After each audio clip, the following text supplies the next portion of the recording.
Welcome to the Fun Spot Reels. Please watch, like, share, and subscribe.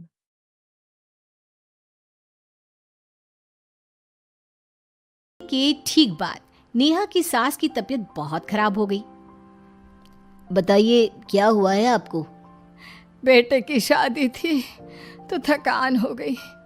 मौसम बदल रहा है तो जुकाम और बुखार हो गया। ऊपर से बहू के घर का खाना पता नहीं कैसा था कि पेट भी खराब हो गया। खाना तो बहुत बढ़िया था डॉक्टर साहब, सारे रिश्तेदार तारीफ कर रहे थे।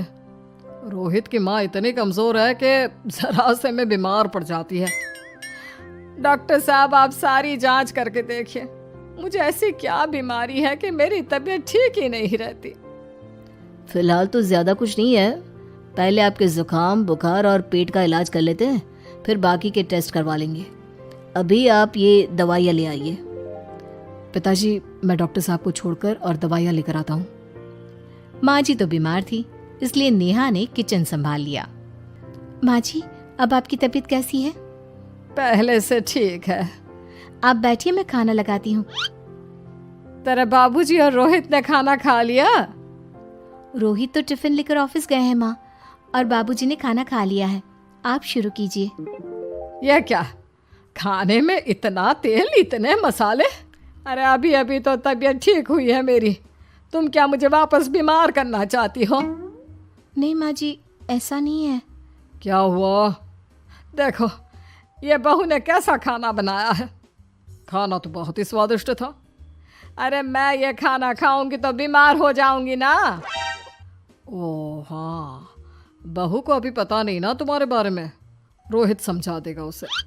देख बहू, अच्छे से समझ लेना कि इस घर में कैसा खाना बनता है। हाँ माँ जी, मैं समझ लूँगी, लेकिन अभी आप कुछ तो खा लो। ये खाना खा लूंगी तो कल का खाना खाने के लिए बचूंगी भी नहीं।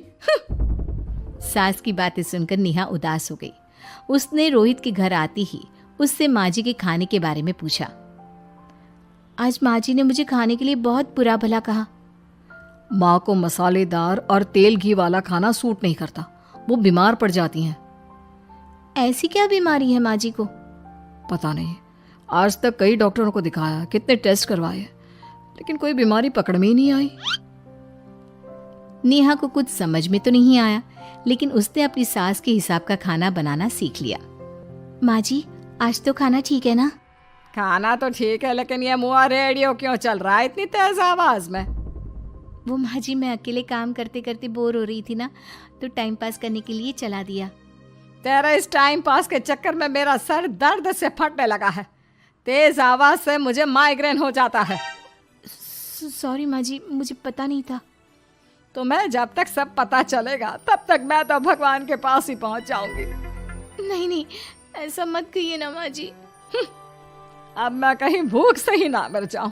खाना मेरे कमरे में रख दो। बेचारी नेहा, उस दिन उसे बहुत दुख हुआ। नेहा, तुम रो क्यों रही हो? आज माँ जी ने मुझे बहुत बुरा भला कहा, मैं तो सिर्फ रेडियो सुन रही थी। ओहो, तुम माँ की बातों का बुरा मत मानो, उन्हें तेज आवाज से सर दर्द होने लगता है, दर्द की वजह से बोल दिया होगा कुछ। लेकिन मुझे तो ये सब पता ही नहीं था ना। इसीलिए बाबूजी ने मुझे पहले ही फोन करके सब कुछ बता दिया, और मैं तुम्हारे लिए ये हेडफोन लाया हूँ। अब तुम अपने गाने भी सुन सकती हो और माँ को परेशानी भी नहीं होगी। ये सिर्फ एक बात का हाल है, लेकिन माँ को तो हर चीज से परेशानी है। अब क्या कर सकते हैं, माँ बीमार ही इतनी रहती है। लेकिन माँ को ऐसी कौन सी बीमारी है? तुम्हें बताया तो था, किसी भी डॉक्टर को माँ की बीमारी समझ में नहीं आ रही।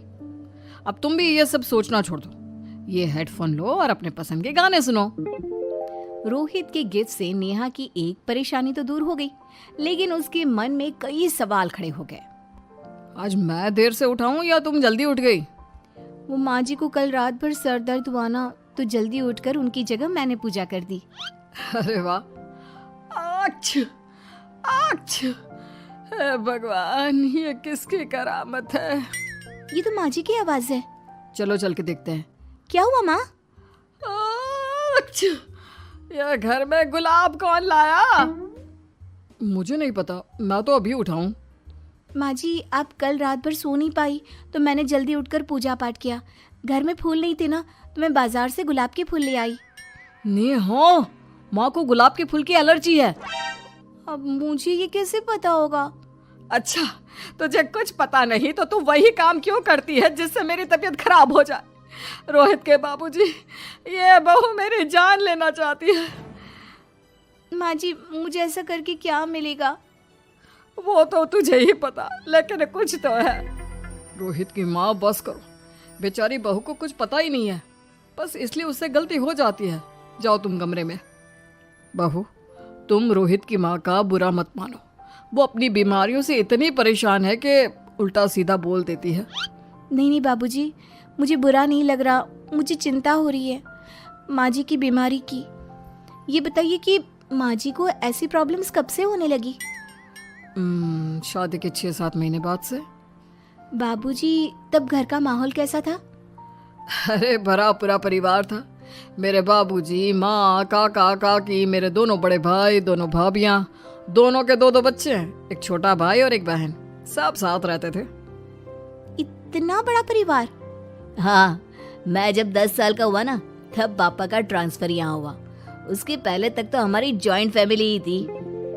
और माँ जी किस चीज से बीमार पड़ जाती हैं? जब तेज गर्मी हो, ठंड हो या ज्यादा बरसात हो जाए। जब माँ ज्यादा थक जाए, जैसे दिवाली पर घर की सफाई या कोई फंक्शन हो, या ज्यादा मेहमानों के आने से घर का काम बढ़ जाए। तेज म्यूजिक, तेज लाइट या ऐसे कोई तेज स्मेल आ जाए। तो माँ जी की ये बीमारी ठीक हो सकती है। कैसे? सब पता चल जाएगा। आप कल माँ जी की टेस्ट रिपोर्ट लेने जाने वाले हो ना? हाँ। तो सुनिए क्या करना है। अगले दिन रोहित माँ जी की रिपोर्ट्स लेकर आता है। माँ, बाबूजी, नेहा। अरे क्या हो गया रोहित? माँ जी की रिपोर्ट आ गई है। कुछ सीरियस है क्या? जिसका डर था वही हुआ। अरे गोल गोल बातें मत कर, सीधी तरफ बता बेटा, क्या हुआ है मुझे? माँ, आपकी किडनी, लिवर सब फेल हो गया है। आपका दिल भी कमजोर हो गया है। डॉक्टर ने कहा है कि आपके पास सिर्फ 1 महीना बचा है। ये क्या बक रहा है? ऐसा हो ही नहीं सकता। मुझे लग ही नहीं रहा कि मैं इतनी बीमार हूँ। लेकिन माँ जी, रिपोर्ट झूठी तो नहीं हो सकती ना? हाँ, माँ को 20 साल की उम्र से बीमारी लग गई थी, लेकिन कोई डॉक्टर पकड़ नहीं पाया और अब ये बीमारियां बहुत ज्यादा बढ़ गई हैं। हाँ रोहित की माँ, तुम्हें याद है शादी के 6 महीने बाद से तुम बीमार रहने लगी थी। अरे लेकिन वो अलग था, मुझे ऐसी कोई बीमारी नहीं हो सकती। ये तुम कैसे कह सकती हो माँ? हाँ, तुम उस वक्त बीमार पड़ी थी ना, और अब डॉक्टर भी यही कह रहे हैं, तो सच ही तो होगा। और आप तभी से बीमार ही तो रहती आई हैं। अरे लेकिन तब मैं बीमार थी ही नहीं। क्या मतलब? अरे तब मैं बीमारी का नाटक करती थी, मुझे कुछ नहीं हुआ था। ये क्या बोल रही हो? हाँ, घर में इतने सारे लोग थे और सबसे छोटी बहू मैं थी, तो सारा काम मुझे करना पड़ता, इसलिए काम से बचने के लिए मैं नाटक करने लगी। लेकिन आपको अभी भी वही बीमारियां होती है ना माँ? हाँ, अगर नाटक था तो ये प्रॉब्लम तुम्हें अभी क्यों होती है? इसका जवाब मैं देती हूँ। माँ जी कई महीनों तक नाटक करती रही, इसलिए इनके दिमाग ने धीरे धीरे इस झूठ को सच मान लिया और इनका दिमाग उन बीमारियों का एहसास कराने लगा। हैं? ऐसे भी होता है क्या? हाँ माँ जी, इसे प्लेसिबो इफेक्ट कहते हैं।